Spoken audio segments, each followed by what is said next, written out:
Okay. So, I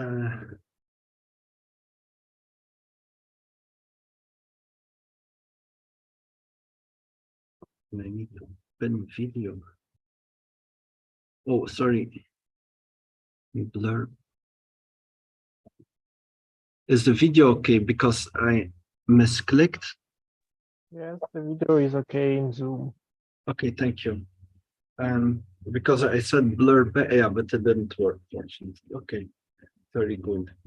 Yes.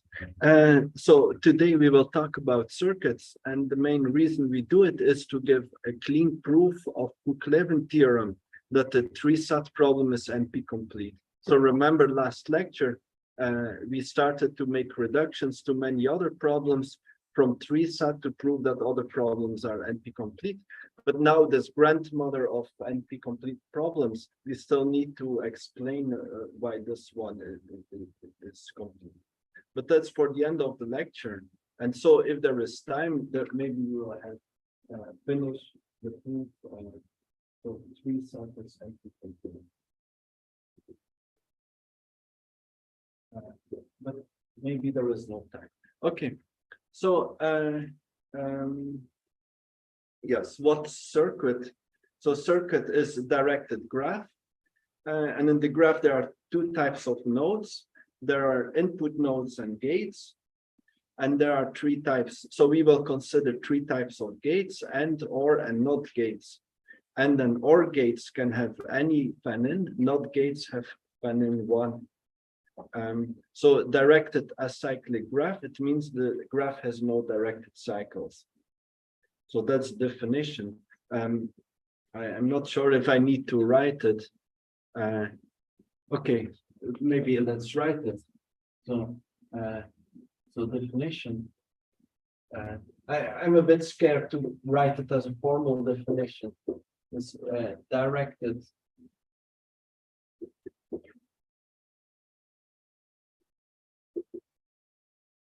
Well, to nodes,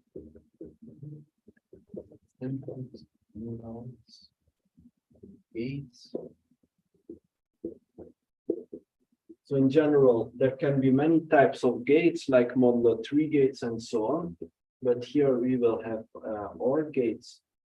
So let me put the symbol here, OR gates. I will use N for N gates and negation for NOT gates. Okay. And then it's kind of clear how to evaluate the circuit. So you just go from inputs, you follow the lines and assign the nodes step by step, and you can do it because there are no cycles in the directed graph. Okay, it's not really a definition, just some information. Okay, let's do an example. Let me draw a circuit. So the same of the, by the way, there are lecture nodes. Input nodes can be like any number. Yeah, yeah. And there are two things we need to know of the circuit. It's the size and the depth. Okay. So the size is number of gates. I guess input nodes is 0 or 1. Yeah. Well, what's the same that the circuit is done. I said well, there are two types of nodes. Yeah. What about edges? So directed edges, and when I draw something, edges always go upward. So it's convention to put the input nodes at the bottom and to put the out. Okay, there is one special node. So there is special node output node. Actually, there can be more output nodes when you. But often there is just special nodes and output nodes. And so circuits are devices to map strings to strings or strings to bits, like with Turing machine. Okay, and so here is an example. And so maybe you can tell me which famous function this circuit computes.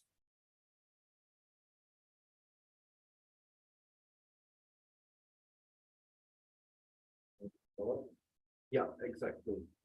So here we will see is equal to XOR of x1 and x2. So this is an example. Convenient. So I will, for convenience, I will use a XOR gate, which has two inputs and outputs this. But when I write such a note, in your imagination, you can expand it to this circuit. I'm just like in homework, and so you can also do this. Like say, okay, from now on, this is equal to this. And what about the depth of circuit? Okay. The depth of the circuit is the length of the longest path from input to output. Or just the longest directed path. Let's say longest directed path. Yeah, I don't know what is a formal definition, because whether you should say from input to output or just the longest path in general. But any reasonable person makes sure that any path starts in an input and goes to an output. And a circuit doesn't have constants, but it's easy to make constants. Okay, so let us check. So the depth of this circuit is 3. 1, 2, 3. There are no longer paths. Yeah, okay. Yes. So Constant, it's just yeah, one can make a constant. x. So we need to have one variable. And then we take an AND gate.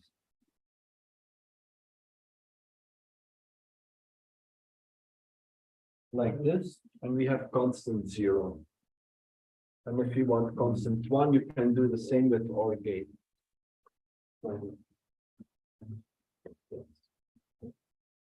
Okay, so let us let us consider a circuit that adds up two numbers in binary. So how can we make it? I will build it from XOR gates. Well, it's just instruction by this. Yeah. So the first, the least significant bit we will get by XORing 3 gates. So if we have x1, x2, and x3. So sorry, yeah. So let us say that this is equal to XOR 3 with 3 input gates. So when we make a circuit for addition, we will use such a circuit for the least significant bit. So it's just the case of the carry. Yeah. And no, it is the XOR is this doesn't compute the carry bit, is the bit that stays in the computation. The other, we need another circuit for the carry bit, and that will just check 2 out of 3. It will compute the threshold gate. So for this, we need another circuit. I will delete this one.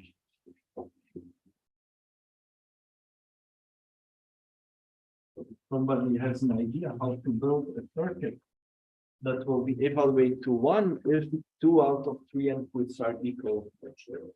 Yeah, or majority gate of 3. So how do we build it with XOR and OR and not? Okay, there is naive way that we just take an OR over 3 ANDs, and the ANDs check whether for each pair of whether it is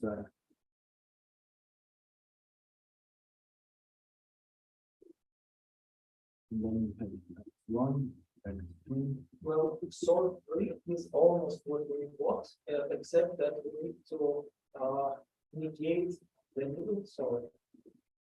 If I'm not mistaken. Well, just XOR 3 is 1 all equal to 1 is 1 equal only 1 equal to 1, but 0. No, it's not true. If we have XOR negation and XOR, then if we flip one bit, the outcome will flip. Yeah. Yeah, it doesn't work. So, but this thing works. So we check for every pair whether it is this, and then here we have it for. So this is majority.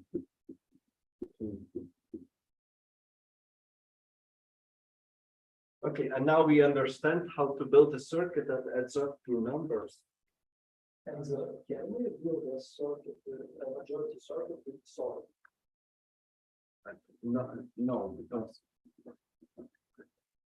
if we only use source and negations, then we always end up if we flip one value. So it's not going It's a bit next to the point, but I mean, if we build a circuit that only uses source, then for every input, either the output does not depend on it, or if we flip it, the output flips. So it's a special property if we only use such a circuit. So XOR is not universal. So that there is in some courses people speak about like universal gates, like what gates do you need to build every possible function? So it's just full system. XOR and not will not work. Yeah. XOR are not good, but checkers. Yeah. Okay. And so now let us make some space to have the circuit that receives two inputs. So I will write the inputs as x1, y1, and so on. So imagine that the input is x1, y1, x2, y2, x3, y3, and so on. Xn, yn. So then we will use for the least significant bit. So here we will have a circuit with many outputs, and we will use XOR 3 on x1. Well, actually, for the first, you only need XOR 2 for the output, and then we will compute the carry bit with majority fault. Well, for the first one, we just need AND for the carry bit. And then we will use XOR 3. That's the first output. Output 1, output 2. It will be this, this, and this. And then we compute the carry bit. We compute here majority to this thing. Yx, and this will go to XOR 3 for the third output bit. And then again, we go here, and then we compute, and so on. XOR 3. And the last bit, this is output n plus 1. So it's clear how to build a circuit that adds two numbers. So what is the size of this circuit? Is it linear, quadratic, exponential, or is something else? Yeah, it's linear. And so on. Every big node corresponds to the constant number of gates. What is the depth? Is it constant, linear, quadratic, exponential? Okay, the depth is n here. Yeah, it's n here because we have to go through the carry bits. The next carry bit depends on the previous carry bit. And so when we compute the nth carry bit, we have a path of length and a constant length n here. Yeah. And so multiplication. So we can build a circuit that gets two strings and multiplies them. And multiplication is just iterated addition. Like we just have to shift one number, like the algorithm you learn in primary school. You just have to copy the number and shift. Here it's in binary, so we don't do this minor multiplication. So it will be quadratic Sign. plus depth. It will be So linear or quadratic? Well, if we have a size, yeah, because it's with the sum to look at all. Yeah. Yeah, so we will do iterated addition. If we do it in the naive way, at one to something, then at one to the second, then at the third to this, and so on, then we will have quadratic depth. But we can have smaller depth if we do the summation by splitting and by divide and conquer or something. We can have depth and log n. And so in homework, you need to do it in depth order log n. And not homework, seminar, sorry. Yes. So by the way, so circuits, I mean, we don't, not only for Cook-Levin we learned this, it's kind of like most basic model for parallelization. So in CPU, there are some operations that are very often needed and time critical. And so they are ready to have huge places of them to build very big circuits, provided that they are shallow, so not deep. That means that the depth is the time needed to evaluate the answer. So your CPU wants to do addition fast, even if it has to pay with a lot of gates, especially multiplication all the time. Organization is just plus. Yeah, so that's why depth is very important for circuits. Sometimes you are willing to have huge size and small depth. Okay, but yeah, in theoretical computer science, it's like everywhere. There's circuits. Well, it's not only like very interesting, also very important. And there are companies who want to minimize circuits, like on industrial levels. They build special solvers for such problems. Okay, so gonna get very rich, I guess, from them. Yeah. Okay, I listened to a few talks, but I'm not an expert at all. So don't take advice from me on how to get rich. So okay, so all functions. Let's go to for this one we did. Let's go to the following claim. Each function, so just one output bit. Each function can be computed by a circuit of exponential size. So there are many functions, and actually we can compute it by a Boolean formula with an exponential number of operations.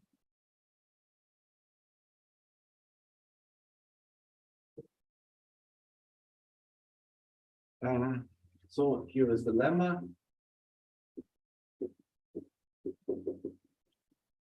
Okay. Actually, the lemma is just what I wrote here, so there's no point in writing it.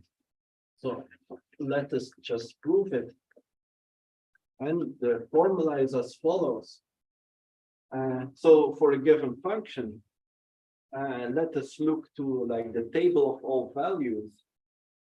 And let us look to all the inputs x, for which f of x is equal to 1. And then let us,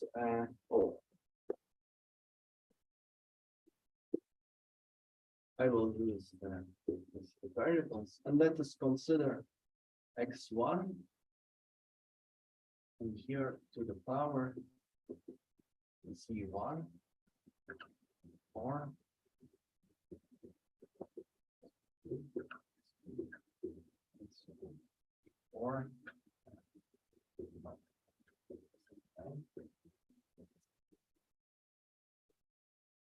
sorry, here we don't have ors, but here we have.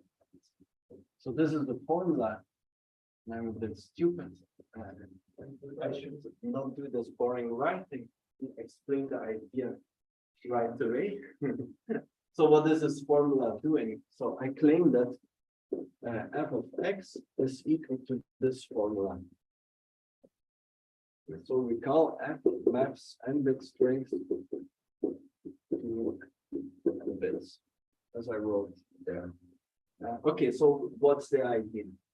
So let us look to all possible inputs that make the function one and check whether our input x coincides with such an input.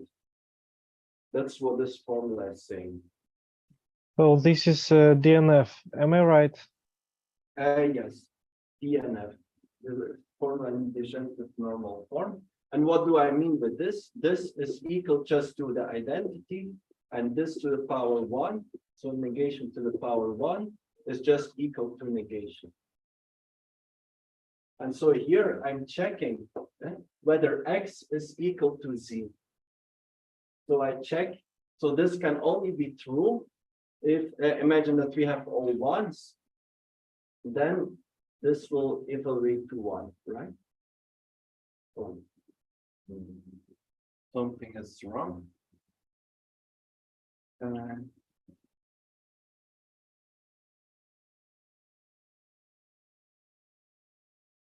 Okay, I need to I need to negate the z's. Then it works.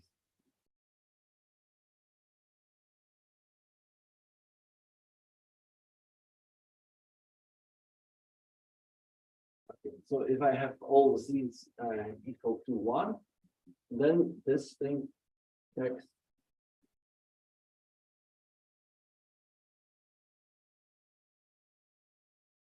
then this thing will evaluate to one. If I have all z's, if z is equal to all zeros, this thing also evaluates to one. So if I have z equals all zero and x equals all zeros, right? Then this thing will evaluate to one. So the term corresponding to, okay. So imagine that f of 0n is equal to 1. Let us verify that this formula evaluates to 1. So then we choose z equal to 0n. And let us give it the all zeros. Then if we look to this term where z equals all zeros, we get here the negations all drop out. And we have, my God, sorry, the negations do not drop out because they become ones here.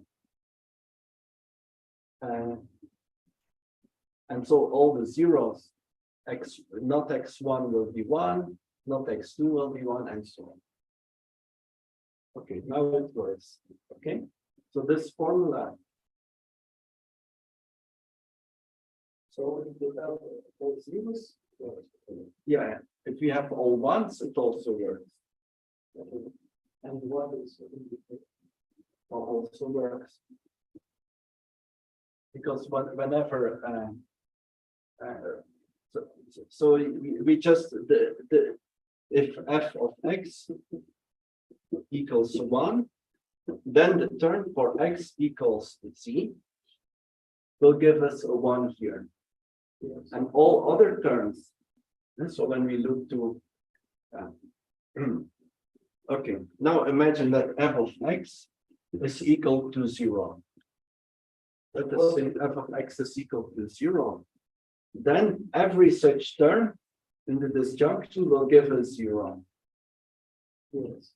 But what about so the disjunction is 0? When it's like when the f of x is 1, then the term is corresponding to z equals x will be 1. What about the rest of them? It doesn't matter because it's disjunction. So with so this is a big or. It's not x something. It's just the whole. Yeah. So to prove that or is equal to 1, we have to find one term that's 1. No, but we have a conjunctions in our place. So here we have a huge disjunction. So this is a disjunction of conjunctions. Yes, and what about conjunctions of clause? Well, it's DNF, so it's just disjunction of conjunctions. Yeah, okay, we have to prove two things. If f of x equal to 1, yes, then this junction will evaluate to 1, and we do it by finding one term. We set z equal to x, and we get the 1. This junction means we need to find one term as 1 to get to this junction equal to 1. But now we want, oh, sorry, Why that term is at least equals to 1? because we iterate over all z where f of z equals 1. Oh, but just because FZ is 1. Yeah, yeah. So here, this is for all z in n-bit strings. I can write it more explicitly, but I thought it was clear.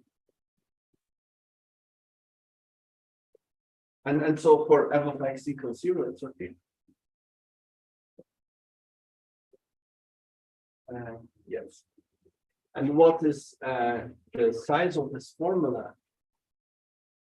It is so the problem here is that we have 2 to the power n terms. And in each term, number of operations is something like 2n, plus or minus constant. So total number of operations is n times 2 to the power n. So here it's okay. I think we finished this one.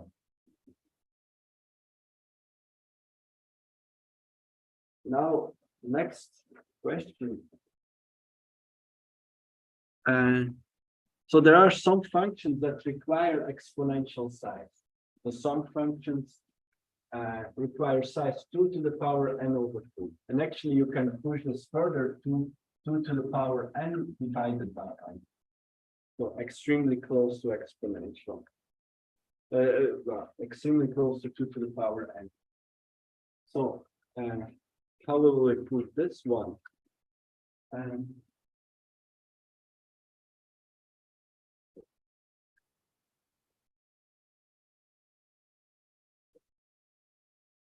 Means that some functions that are all it's bigger size as well. Yeah. So the formula I wrote there is optimal up to polynomial and n.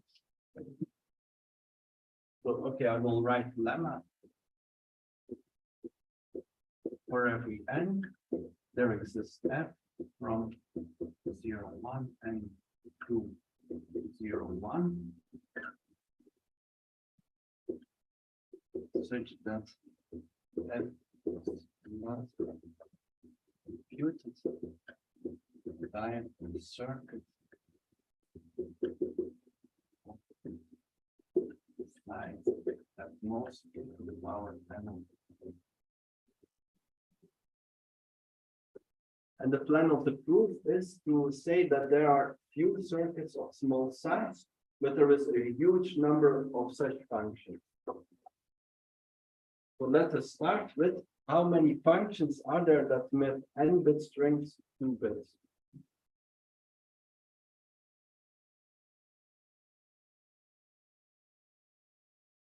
Could you repeat the question, please? Yeah. How many functions are there of this type, mapping n-bit strings to bits? So we just have to count how many outputs are possible. So 2 in the power of n. 2 to the power 2 to the power n. Yeah. Yeah. I said the same. Okay, yeah. Sorry. Yeah. So number of functions. So let us say here are the set of functions of our type that we have, and we know that the number of elements is equal to 2 to the power 2 to the power n.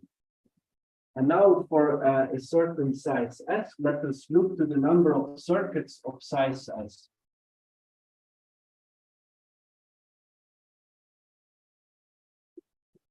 How can we bound it of size S? So let us fix a way to write down circuits as a list of gates. So to specify a gate, we need 3 things. We need to say type of the gate, so and or not. And then we need the first input and the second input. So if we have a circuit of size S, how many different gates can we So there are three types. And the input of first gate can be either another gate or an input node. So that can be n plus s times n plus s.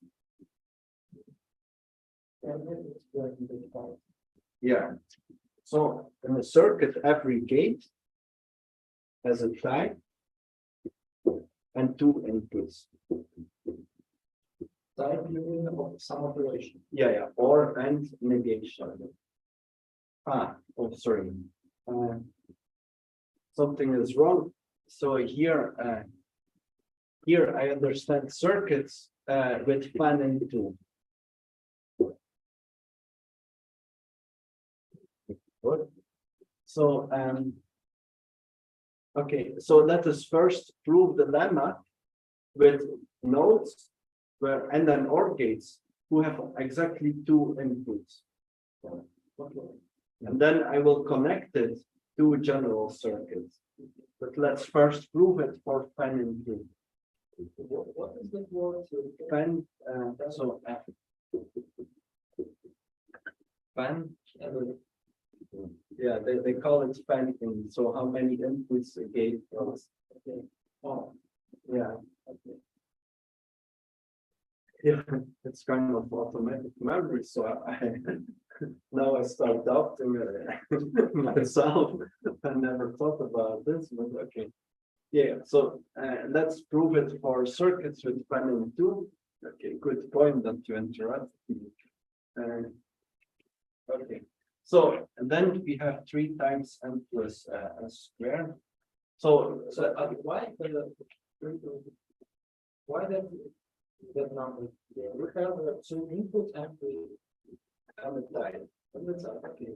So how many things can we choose here for the so it's not exactly its upper bound, because it like makes little sense to use 2 times the same gate, because then we can We can choose for three operations to the yeah, for the first input we know it's either a gate or an input node. so n plus s. Yeah. For the second, okay. Yeah.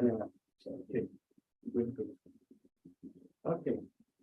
And so what is a circuit? It's a list of gates. And let us say a circuit of size S, let's say that of size at most S, but let us say that we have exactly S gates, because we always can put in like garbage gates that are not connected to the output. And let us say that the last S will be the output bill. So then every circuit corresponds to the description of S gates.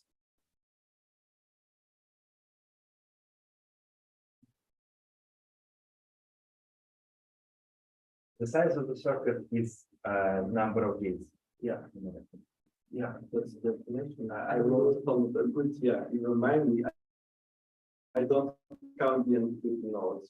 So we can speak about circuits of constant size when they only depend on finitely negative. Okay, so what's the claim again? Every circuit of size S is It can be described by a list of S of such ripples.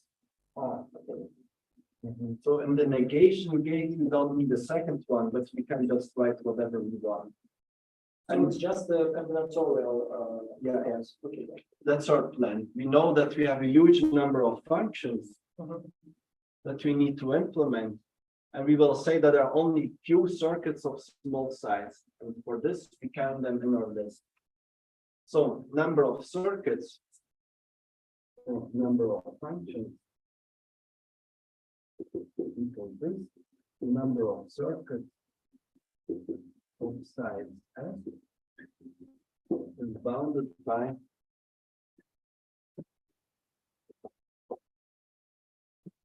formula 3 times n plus s squared to the power s. Okay. And then I claim if I put s equal to this value, to the value in the lemma,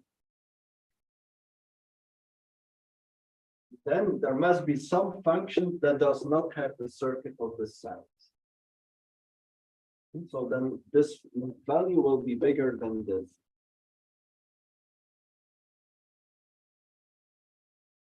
So I claim that for s equal to 2 to the power n over 2, we have a number of functions strictly larger than the number of circuits.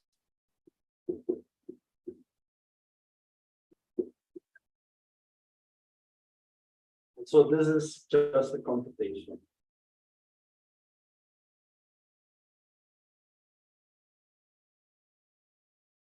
So there must be a function that does not correspond to description of circuit. And for this, we just do the computation. So if after we verify this inequality, the lemma is proven. And the number of circuits of size S is less or equal to 3. Yeah. Why this? I still need to write something, but it's just calculations. No, why you have this middle equality that 3 times n plus 1 squared to the power s. It's equality. I just rewrote it. Sorry. No. This is not. This is number of gates. It's something else. Sorry, it's not an inequality. So what I'm saying is number of gates. Yeah. Is bounded by this number. So we somehow bound how many different gates we can develop. And then here, number of circuits of size at most s is number of gates in the power s.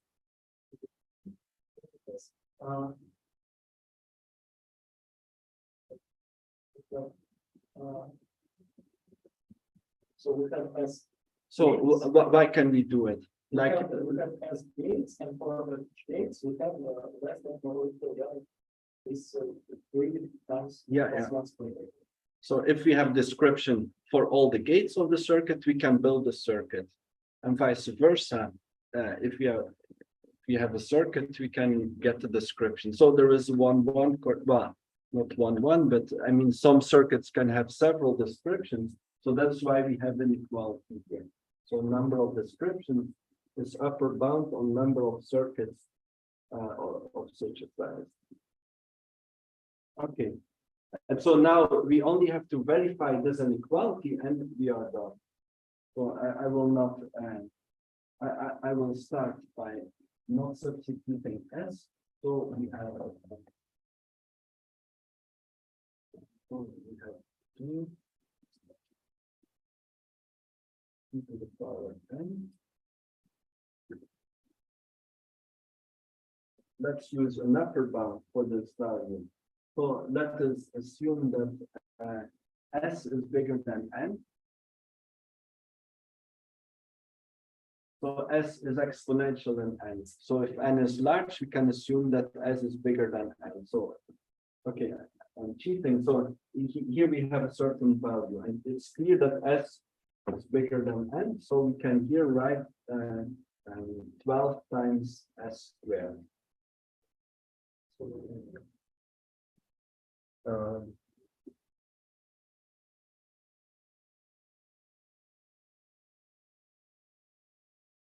So I need to prove for this value that is an equality whole.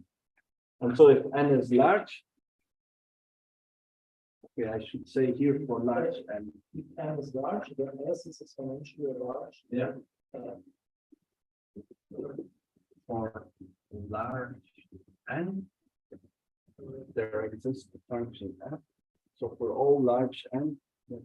Okay, and if n is large, then we have s bigger than n. Well, but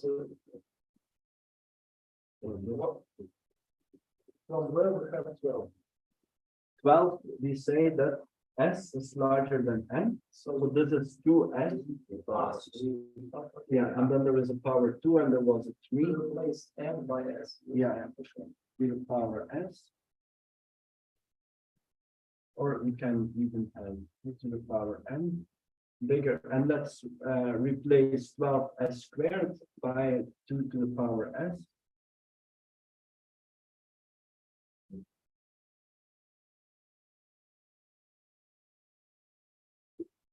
So this is bigger. So each time I make it bigger, right?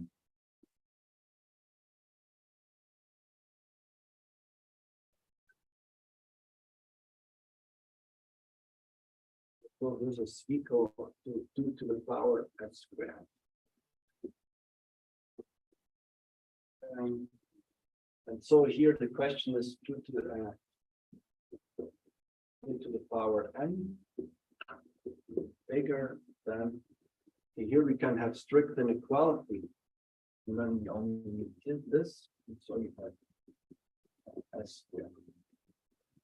And then it's okay because that's our size. And the second line, you have 2 to the power s to the power s again. Or Yeah, so here I take logarithms. So the left hand side becomes 2 to the n, and here we get s no, squared. before that, Yeah, this you throw the 3 away. Well, 12 s squared I bounded by 2 to the power s. okay, okay. And I assume it's even strict as an equality because in the end I have equality here, so that's okay. And so I have proven that there are, for this s, there are more functions than circuits of the sum. Just double exponential is so ridiculously large. And if you do it more carefully, you can get, as I already said, not 2 to the power n over 2, but 2 to the power n divided by with some small constant like 1 over 10%. So we have 2 to the power n greater than s squared. And Yeah, and that's actually equal by our assumption s equals 2 to the power n. and so what? We have that.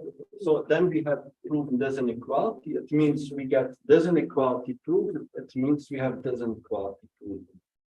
And it means we have more functions than circuits. No, we have an equality here, but Yeah. Yeah, And and here then I said this- it's strict and yeah.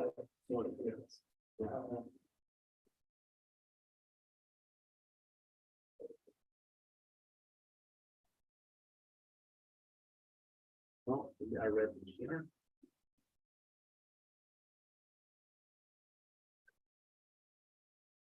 So now I will explain what is ACI and MCI. So there are circuits. So ACI is here these circuits. Oh, sorry, I proved it for fan and two. Yes, why we have. Yeah. So if a function is computed by circuit of unbounded fan-in, then we can of exponential size, then we can transform it to a circuit of bounded fan-in by just fan-in 2, just by the huge gate, by putting it in a tree. And so Then we need to do the sort 2 to the sort 3. yeah, Sort 3 by sort 3. Okay, fine. yeah. And Okay, so I will make the sketch. So what's the problem? Now we want to drop this fan-in 2.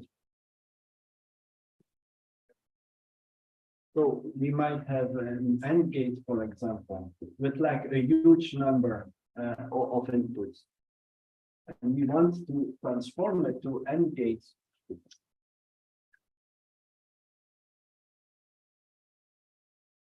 Of fan-in 2. And so we will make a tree of gates with fan-in 2. Like this.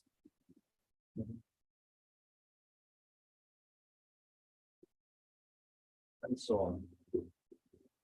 And so by this operation, number of gates improve. So I claim that if we have a small circuit with unbounded fan-in, we also have a small circuit with bounded fan-in. And what is the improvement? How many gates do we add here?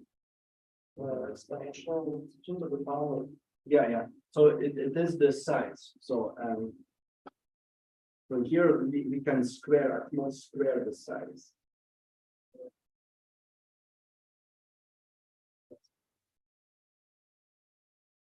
Okay, so if here we have a circuit of size at most S, then after this operation, we have a circuit of size at most S squared, because each gate can become at most S squared gates. Yeah.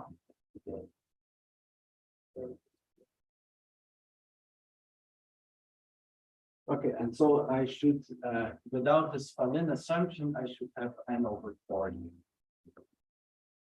So I should, here I made a mistake. And the same mistake as in the notes. So last year, nobody noticed this. So you are already. And also I failed to note. I need to double check what I said about the Fanin of the in my definition of circuit, but I think I may know an assumption. Okay. Oh yes. It was finished.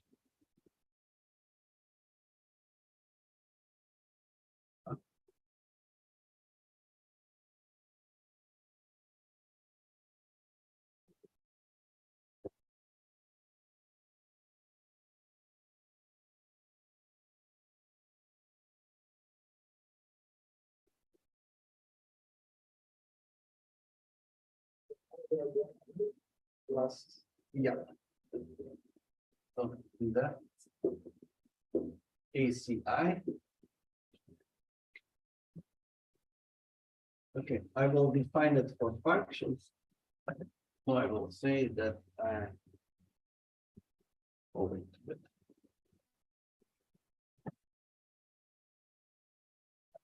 Define it for a language. So a binary language is an ACI. If okay, but circuits, when we connect to languages to circuits, we don't we need a family of circuits actually. So basically the word circuit means actually a family of such thing for each input. So and languages, the input is not fixed. Well, so we have language. It's just some questions, and for each questions we have a circuit which is decided. Yeah. For each length, we need a separate circuit. Oh, Yeah. It's logical. And this whole theory of NP completeness breaks down if we look on finite sets. Every problem on finite sets is in P or whatever B plus L logarithm space. A symptotical part is showing up here just Yeah.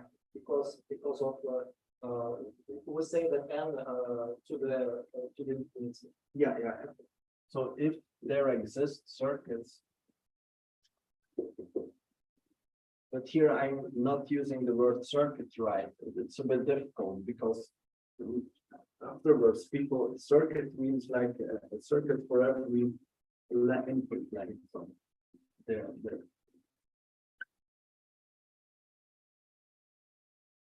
So that order log. Okay, so it's actually a family. So yeah. And there are three conditions. First, circuit should have polynomially many gates. Second, the depth should be log to the power I of n for the n circuit. And third, it should decide the language. So Cn should decide the language on inputs of length n circuits. And let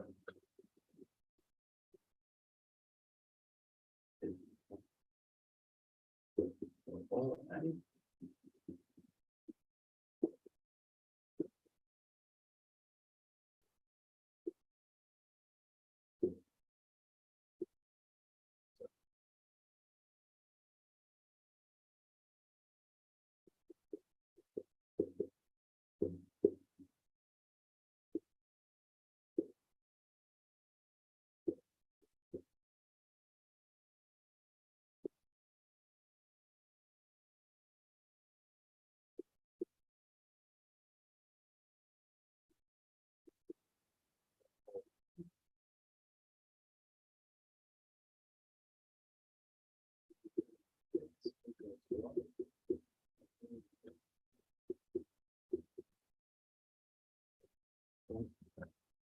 quantifier over X.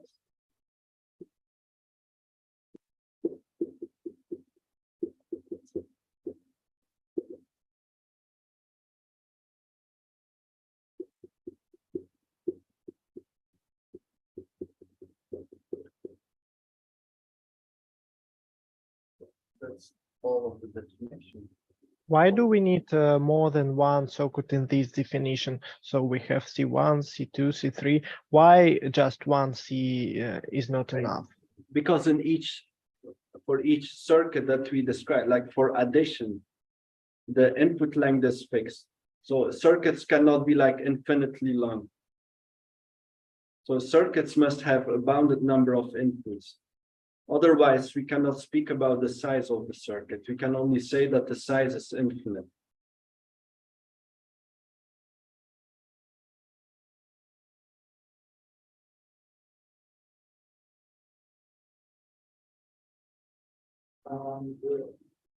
By 10 to the power order of 1, we need polynomial sense. Yeah, polynomial sign. Yeah, here I'm always confused for the values n equal to 0 and 1. This notation doesn't make sense. But okay.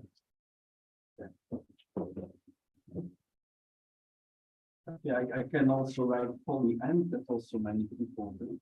And this I actually like. So that means that there exists a polynomial such that this is bounded by. Okay, and now what is NCI? NCI is precisely the same thing, except we can only use gates with fan-in at most 2. And you have ACI, well, NCI is in this class, and ACI is I don't know, yeah. okay. So Nick Pippinger. So, some guy who wrote a huge number of papers a long time ago, and he got the letter is in honor of his name. And okay, and this class there's something in common with the parallel algorithms and about ACI. Yeah. About it, So by the definition, NCI is a subset of ACI.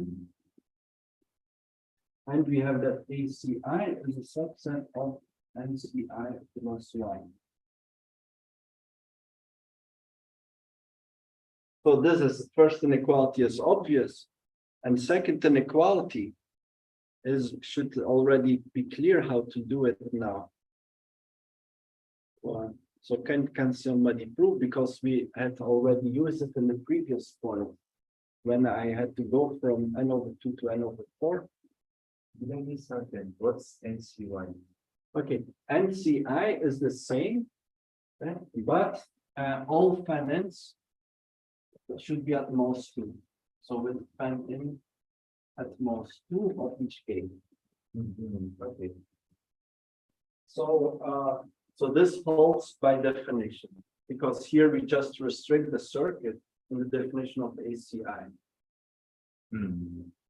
But whether it's equal for some I mean for I equals 0, it's clearly not equal. But for all other i's, it's an open question. But another, the next inequality is just saying that we can have more depth by the multiply of log n, and log n is just the depth which we need to divide to so when we have fan n and we are going to build from fan n and fan 2, we just need the depth. The binary tree, that's definitely got it. Yeah. Cool. So, but the number of gates can be, so the size should be polynomial. So it's number order n to the power c for some constant. And so the binary tree has depth c to the power and c times log n. So So we do the same thing. So every gate is replaced by a tree of logarithmic depth. And so the new circuit will have depth log n, order log n times the depth of original circuit. And so here the depth increases by 1. And so now people say logarithms are always small, but here it becomes tricky. Because, for example, n can be like 1 billion or something. But logarithm of 1 billion to the power 5 is already huge. That like it's 30 to the power 5.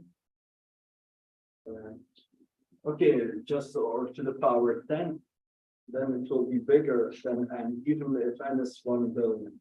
So this is like where this ACI and NCI. So this rule that logarithms are small, it starts to break down inside this theorem. Okay. And so that's why classes NC1 and 2 are kind of important. And so there also exists a uniform variant of these definitions. So there exists uniform ICA, and that means that so in this definition there is no requirement that these circuits can be computed. It's only said that the circuits exist. And so there are actually undecided. Let's just postpone the definition of uniform and let us observe that there exist undecidable problems that are inside NC0. So NC0 is the easiest class people can think of. I will explain. It's just functions that depend on all one inputs. It is ridiculously simple in some sense, but it contains. Can you repeat uniform? No, I will explain it later. What are the uniform variants? But let us first say why this definition is tricky. There is no information on how hard it is to compute these circuits. They just exist. Yeah. And ruled by this. Yeah. And so there exists a problem that's undecidable, but this inside NC0, the smallest class of all of them. Okay. And that's just let me give an example. Let us look to the language of all x, such that length of x in binary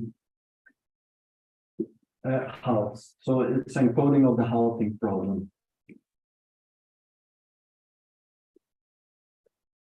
So all bit strings whose length in binary is a halving program. So this language is undecidable because it's just an encoding of the halving problem. However, it is in NC0. Why is it in NC0? Okay, so the circuits will output constants. Yes. So if the length is a binary program that halves, the circuit just outputs 1, and otherwise it outputs 0. And of course, we can produce a bunch of circuits that outputs constants. These circuits exist, the circuits that ignore the input. So it's a strange class. So how can we, again, the circuit is just produce the constant, but in which way? Well, not the part how It ignores the input. No. Why this is the decidability for the faulting problem? Just if you want to know whether a program halves, Yes. you interpret the program as a number in binary, and then you check whether a string, for example, all zeros is in this language. You can take any string.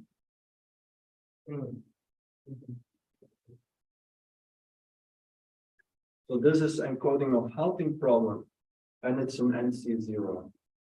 And so it's bad and good. So bad is a strange example. Good thing is that without requirement on construction, it becomes purely combinatorial question.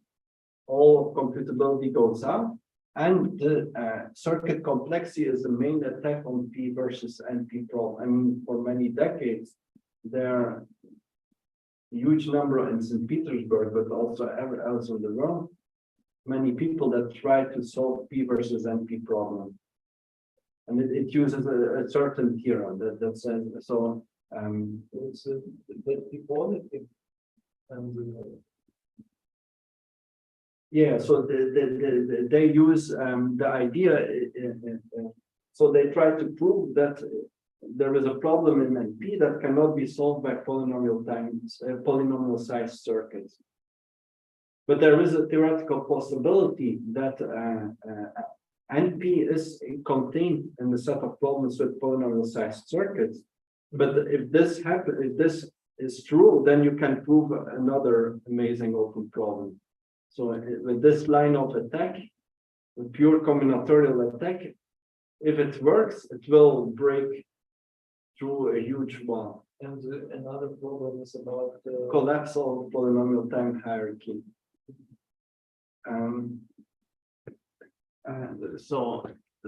But unfortunately, constructing circuits for NP problems, their bounds are like linear with very poor constant, the lower bounds. So like 6n or something is the hardest problem they can.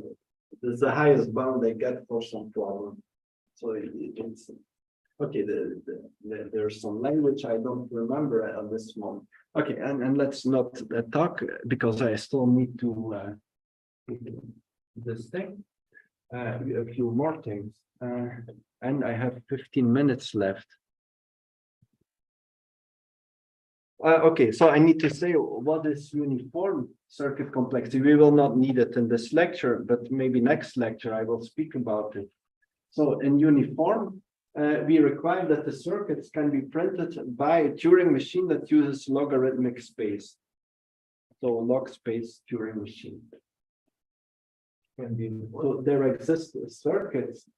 Well, basically it says there exists a Turing machine whose work tape is of logarithmic length, but input goes on a separate tape and prints circuits 1 till 2 that has these properties. Then we say that it is a uniform NCI or uniform ACI. So a language is a uniform ACI if there exists a Turing machine that on input n prints circuit Cn using space order log of n, such that these three conditions are satisfied for the circuit. Means like an encoding problem. Yeah, an How is it encoding. connected to non? Okay, but then for the halting problem, there is no such machine that prints these circuits. Because so every circuit is a constant, but in order to know which constant it needs to print, it needs to solve the halting problem. Okay, and so there are some nice relations. So uniform and see. So we have that log space as a subset of uniform and sorry, I have that over there. Uniform and C is a subset of log space. Oh, we didn't learn these classes yet. AC1. So that means that problems in non-deterministic log space, I will explain all this tomorrow. So they are especially efficiently parallelizable in AC1, so with very shallow circuits. and A is and the L is AC1, so the depth of the circuits is order log of n. Okay. So now let's explain that reachability is in AC1. it's just a uniform NC1 or NCI? AC1, so I equal to 1. NC. AC1. Here, yes, here I understand. And here also AC1. No. Uniform NCI or 1? NC1, sorry.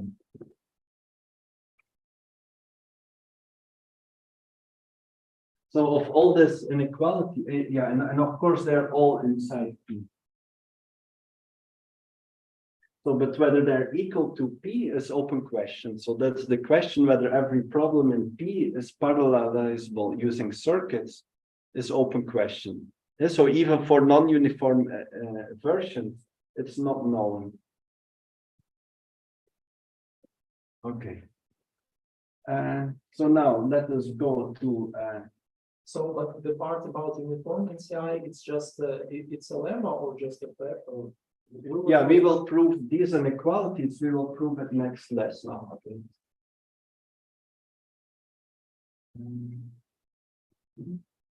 It's in the end of the notes. So now let us do some example. So there exists something like Boolean matrix multiplication. So binary matrices can be the input of a circuit, and then we can define Boolean matrix multiplication, which is another matrix, and the ij element is equal to the disjunction of ai1 and bi1.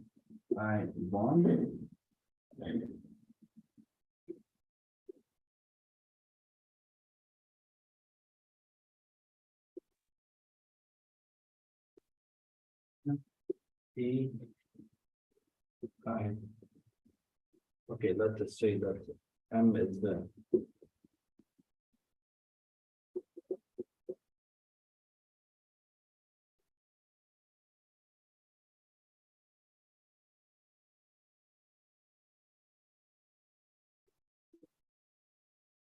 So big V and front are disappear or what happened?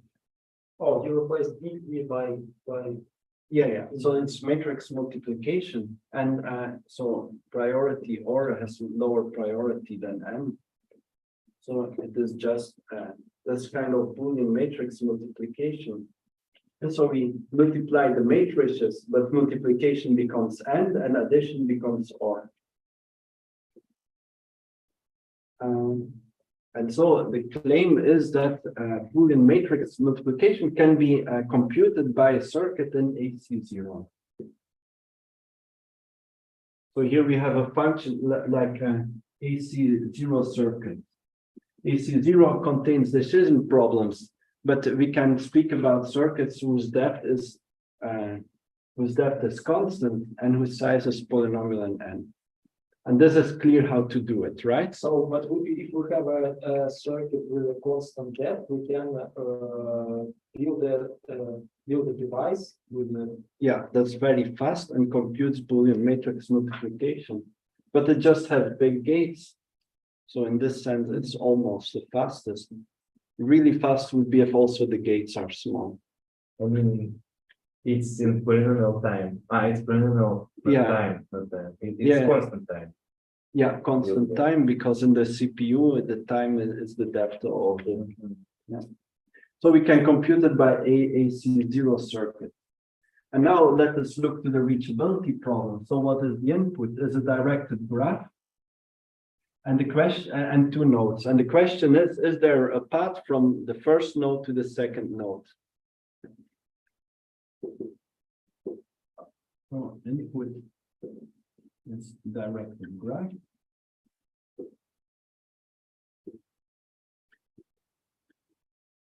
And then S and T input. And the question, there exists path from T to S. From S to T, people say usually it's fine. Okay. And reachability is in AC1. So, lemma.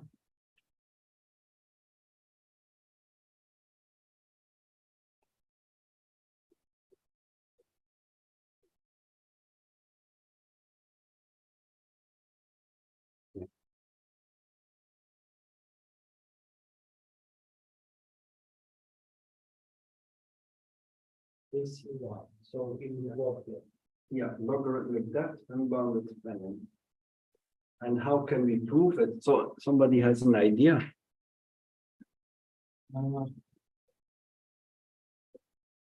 But we know that Boolean matrices on multiplication.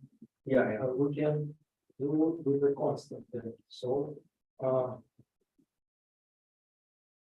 if we can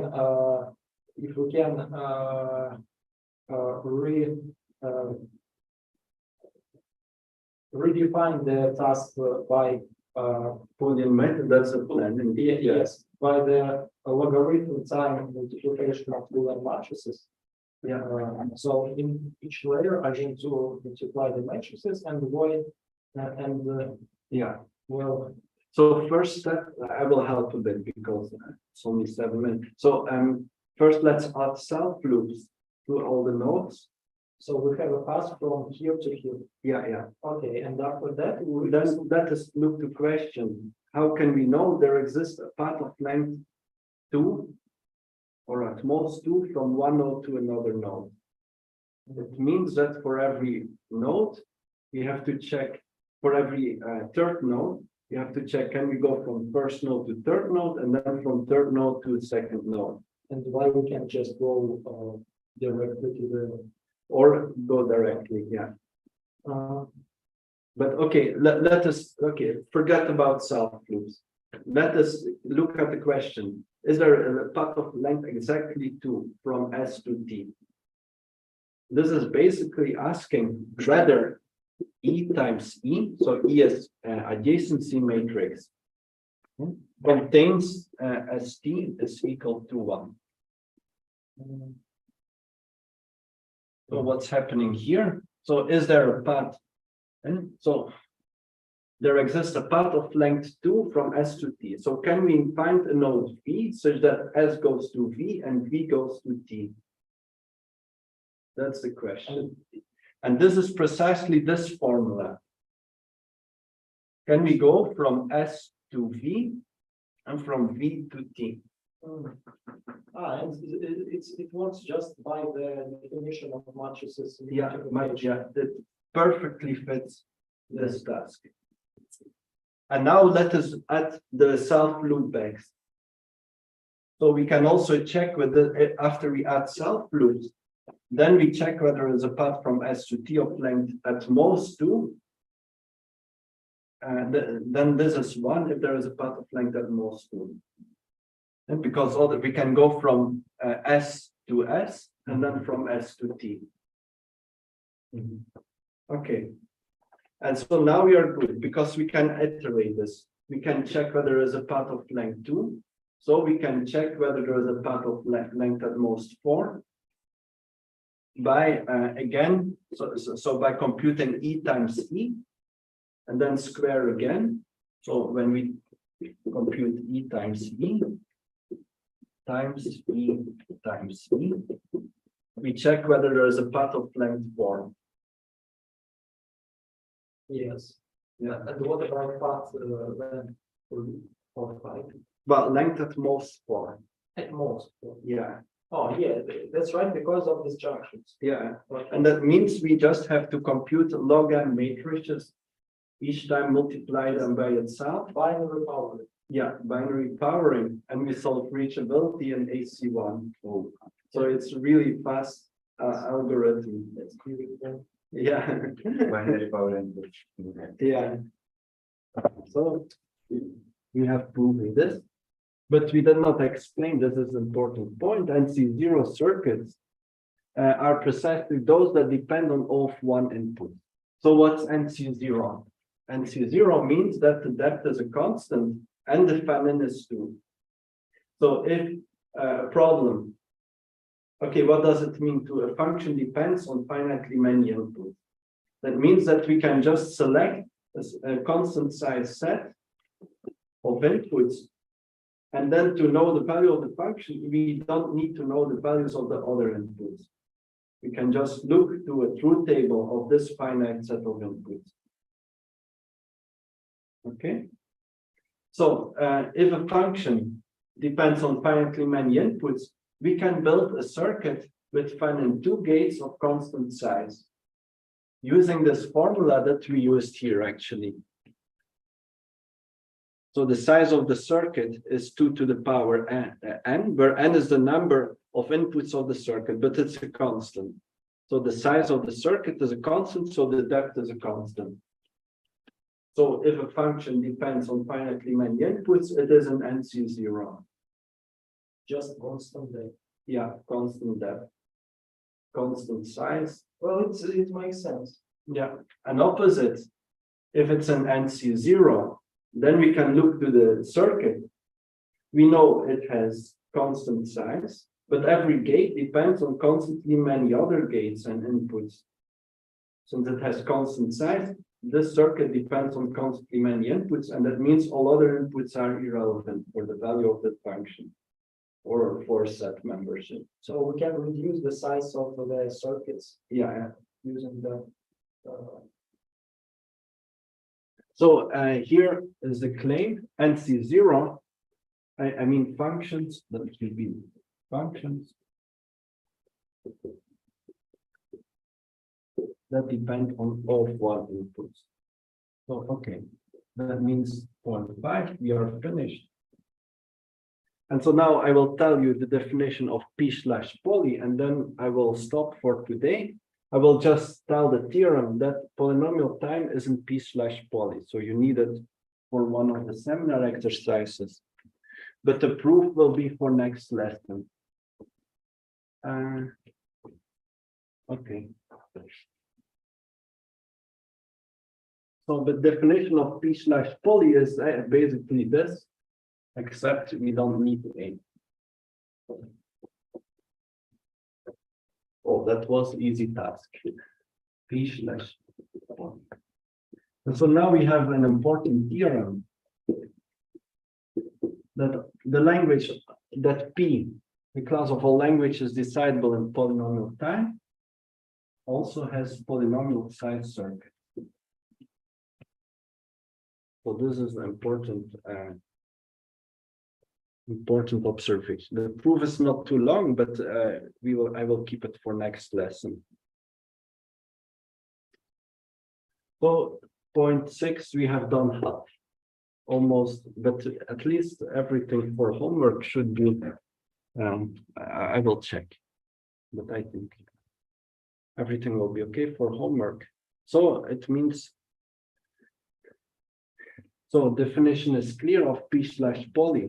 So know that P/poly contains undecidable functions. And because all the functions NC0 and so on, they are in P/poly.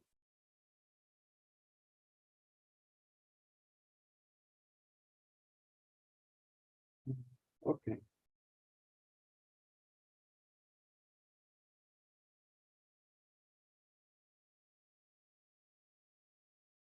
Yes, so that's it. And then I see you next week. Questions? No, it's a bit disappointing. I cannot tell you this proof, but next week we will discuss it. Okay, bye.